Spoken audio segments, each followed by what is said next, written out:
2021 net JRF psychology का अगला सवाल स्टार्ट करते हैं। यहाँ पे 3 वीडियो इस सीरीज में पहले ही आ चुके हैं। अगर आपने वो 3 वीडियो नहीं देखे हैं तो अभी जाइए नीचे प्लेलिस्ट में, लिंक मिलेगी आपको, वहां से एक्सेस करिए और ज्वाइन करिए ये बढ़िया से लेक्चर्स। ठीक है। और दूसरी बात ये है कि आपको टेलीग्राम पे ज्वाइन करना है चैनल हमारा। ठीक है, लिंक आपको नीचे मिल जाएगी, उसको ज्वाइन कर सकते हैं। और अगर आपको कुछ कोर्स वगैरह में एनरोल करना है, ठीक है, तो आप करिए इसमें 9826992769। ठीक है, ये नंबर भी आपको नीचे मिल जाएगा, इस पे आप ज्वाइन कर सकते हैं और अपने जेआरएफ क्लियर करने के चांसेस को हाइपोथेटिकली, है ना, हाइपोथेटिव रीजनिंग के साथ इसको इंक्रीज करिए। ठीक है, ऑल राइट, नो डाउट सून बहुत जल्द आपको इसी चैनल से देखने मिलेंगे जेआरएफ क्लियर बच्चे।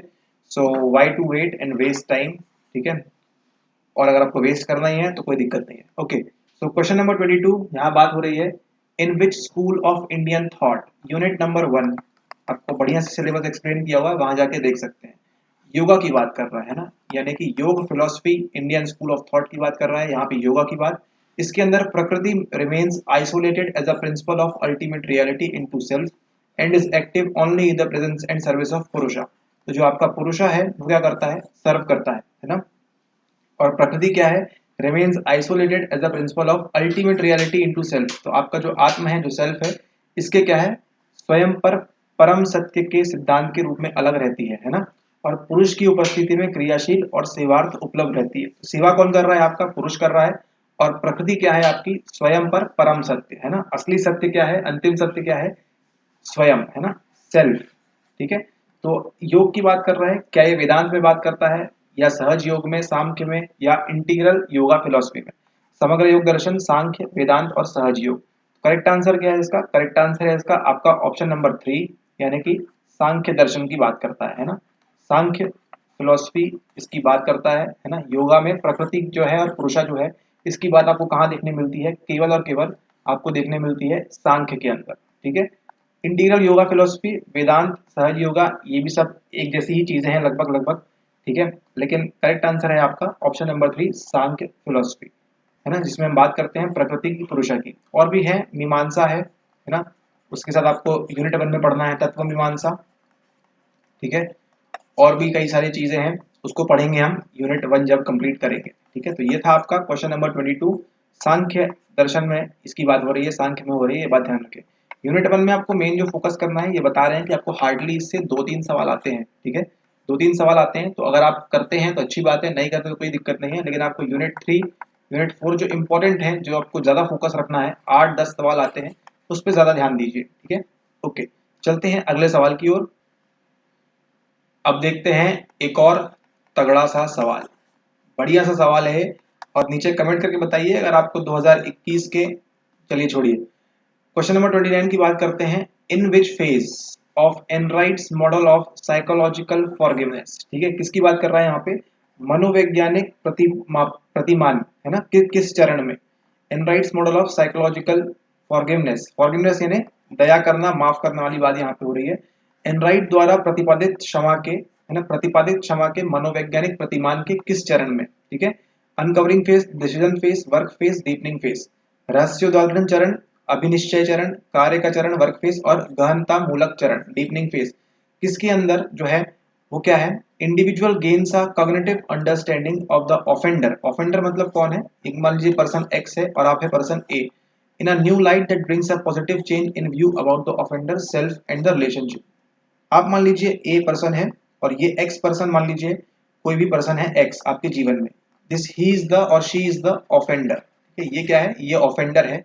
एक्स जो व्यक्ति है वो कौन है, ऑफेंडर है। ठीक है, जो अपराधी है ये कौन है, एक्स है आपका। ठीक है, ये क्या करता है, ये किसी कारणवश, ड्यू टू सम रीजन, ठीक है, आपको क्या कर देता है, ऑफेंड कर देता है। ठीक है, लेकिन लेकिन आप तो पढ़ाई कर रहे हैं साइकोलॉजी की और हमारे कोर्स के बच्चे हैं, तो आप क्या कर रहे हैं, आपने क्या किया, इंडिविजुअल गेन्स कॉग्निटिव अंडरस्टैंडिंग। ठीक है, तो आपका कॉग्निशन, आपका संज्ञान क्या है, स्ट्रॉन्ग है ना। अपराधी की संज्ञानात्मक सूझबूझ के संबंध में एक नए पक्ष का पता चलता है।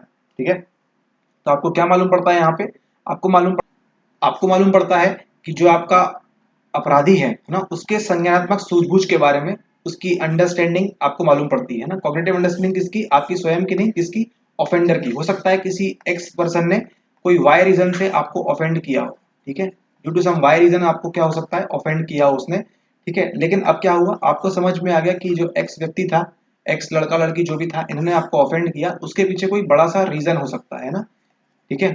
ये रीजन क्यों हो सकता है, क्योंकि आपने क्या समझ लिया, उसकी संज्ञानात्मक सूझबूझ है ना, उसकी कॉग्निटिव अंडरस्टैंडिंग को समझ लिया ऑफेंडर की इन अ न्यू लाइट, किसी भी नए पर्सपेक्टिव से, जिससे क्या किया, that brings a positive change in view about the offender. इससे आपको लगा कि नहीं, एक पॉजिटिव चेंज आपको महसूस हुआ है ना, एक नए पक्ष का पता चलता है, जिसके फलस्वरूप अपराधी है ना, वो एक्स पर्सन स्वयं यानी कि ए पर्सन आप, और आप दोनों के बीच जो रिलेशन है, संबंध के बारे में सकारात्मक परिवर्तन दृष्टिगोचर होता है। फिर आपको लगता है कि नहीं, उसने जो किया मे बी सही किया, ठीक है, in a new light that brings a positive change in view. तो आपका व्यू क्या था, अभी तो जो नेगेटिव व्यू था आपका, नहीं उसने मेरे साथ ऐसा किया, मैं उससे जीवन में कभी बात नहीं करूंगा, ठीक है। ये क्या होता है, आपको उसकी कॉग्निटिव अंडरस्टैंडिंग के बारे में मालूम पड़ता है, जिससे क्या होता है, आपका एक पॉजिटिव चेंज आता है आपके अंदर एज अ पर्सन ए, ठीक है। तो ये सब इतनी जो कहानी चल रही है किसकी, एनराइट्स मॉडल ऑफ साइकोलॉजिकल फॉरगिवनेस। अब बात करते हैं ये है क्या, ठीक है। एनराइट ने क्या दिया, एक मॉडल दिया साइकोलॉजिकल फॉरगिवनेस का, है ना, प्रतिपाद क्षमा के मनोवैज्ञानिक प्रतिमान का एक मॉडल दिया, जिसमें कितने फेज होते हैं टोटल, टोटल उसके अंदर होते हैं आपके 4 फेज, ठीक है।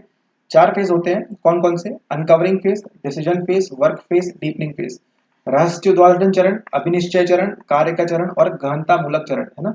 इसमें से करेक्ट आंसर क्या है आपका, यहाँ पे जो आपको ए पर्सन को एक्स पर्सन के बारे में मालूम पड़ता है, कि इसकी कॉग्निटिव अंडरस्टैंडिंग के बारे में मालूम पड़ता है, और एक पॉजिटिव पर्सपेक्टिव डेवलप करता है ए पर्सन, वो आपका आता है ऑप्शन नंबर 3 के अंदर, यानी कि वर्क फेज के अंदर, कार्य का चरण work phase is the correct answer, ठीक है।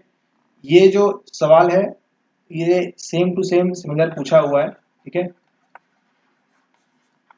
ओके, तो जब आप हमसे क्लासेस लेंगे, आपको दिखाएंगे आपको फ्री वीडियोस में, तो आपको वहां मालूम पड़ेगा कैसी चीजें हम कर रही है, ठीक है। तो नो डाउट, डरने की बात नहीं है, वर्क फेज है आपका करेक्ट आंसर, कार्य का चरण work phase is the correct answer, alright, ठीक है। आप समझ गए एनराइट्स मॉडल ऑफ साइकोलॉजिकल फॉरगिवनेस, इसको आप ध्यान रखिएगा। 3-4 फेज होते हैं इसके अंदर, ठीक है। इस वर्क फेज के अंदर क्या होता है, आपको एक पॉजिटिव चेंज मिलता है एक कॉग्निटिव अंडरस्टैंडिंग के बाद, ऑलराइट। अब चलते हैं नेक्स्ट क्वेश्चन के ऊपर। तो चलिए अब देखते हैं प्रश्न नंबर 36। ये एक इजी सा प्रश्न है, तो इसको हम चाहेंगे कि आप नीचे कमेंट में इसको बढ़िया से सॉल्व करिए, ठीक है। प्रश्न पूछ रहा है, visual spatial sketch pad is the component of which of the following. आपको यहाँ पे 4 मेमोरी के टाइप्स दिए हुए हैं, दीर्घावधिक स्मृति, अल्पावधिक स्मृति, कार्यशील स्मृति, संवेदी स्मृति, यानी कि sensory memory, working memory, short term memory, LTM memory. तो आपका जो विजुअल स्पेशियल स्केच पैड जो होता है, ये कहाँ पे, किसका कंपोनेंट है, कौन सी मेमोरी का, एलटीएम का है, एसटीएम का है, वर्किंग मेमोरी का है, या फिर एसएम सेंसरी मेमोरी का है। ये आपको बताना है, दृश्य स्थानिक चित्रपट। तो अगर आप थोड़ा सा भी फोकस रखेंगे तो आपको इसका उत्तर एनसीईआरटी, हमारी जो प्यारी सी किताब है कक्षा 11वीं की, उसके अंदर भी आपको इसका उत्तर मिल सकता है, ठीक है, बशर्ते आपने पढ़ाई अच्छे से की हो, ठीक है। अब बड़ी बड़ी किताबें पढ़ने की बजाय, है ना, बड़ी बड़ी किताबें पढ़ने की बजाय और खूब सारा ज्ञान लेने की बजाय बेसिक चीजों को कंप्लीट करिए, ठीक है। अच्छे वीडियोस देखिए, बेसिक चीजों को कंप्लीट करिए, ज्ञान पूर्वक बातें करिए, ठीक है, और अपने पीवाईक्यू सॉल्व करिए, आपको एग्जाम क्लियर करने से कोई नहीं रोकेगा, ठीक है। तो बताइए इसका सही आंसर क्या है, नीचे कमेंट के अंदर, ऑलराइट, कमेंट करिए नीचे और बताइए इसका सही आंसर क्या है। आई होप आप सभी को आंसर मालूम होगा, 99.9% लोगों को आंसर मालूम ही होगा इसका, जो भी तैयारी कर रहे हैं नेट जीआरएफ की, ऑलराइट। तो इस वीडियो के लिए इतना ही, हमने काफी सारे सवाल 2021 के कवर कर लिए हैं, लगभग ये चौथा वीडियो है इस सीरीज में, ठीक है, ऑलराइट। चैनल को लाइक कर दीजिए, सब्सक्राइब कर दीजिए, शेयर कर दीजिए और टेलीग्राम पे भी ज्वाइन कर दीजिए, alright. See you soon, take care.